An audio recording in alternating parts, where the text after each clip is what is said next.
You explain the short back and forth with Vincent.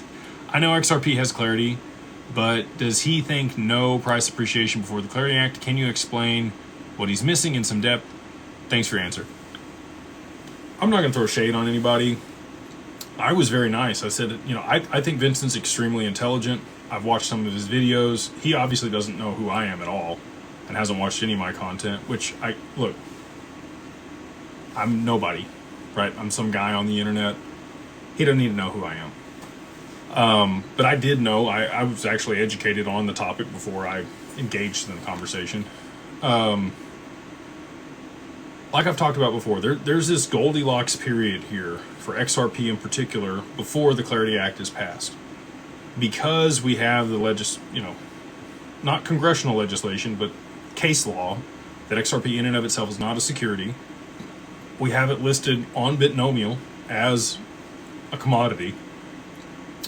And we've now got futures and all of the other ways to be able to use it as collateral and for derivatives. It's the one thing that has the high enough transactional value. So the only three options right now, if, you know, the reverse carry trade unwinds, is Bitcoin, ETH, or XRP. Which one of those has the highest TPS and lowest cost?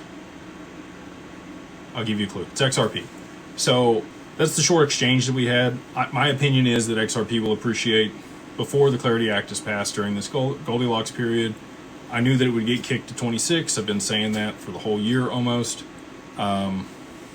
And we're still going to see price appreciation on XRP before the Clarity Act gets passed. And then it'll be cemented. It'll also be in place by the time there's competition. That's my opinion. And that's, you know, I don't want to say I know that's what's going to play out, but I'm 99.99999% sure. We've got 19 trades. They say I'm 22 in Thailand with 14,000 XRP. Crushing it, dude. Well done.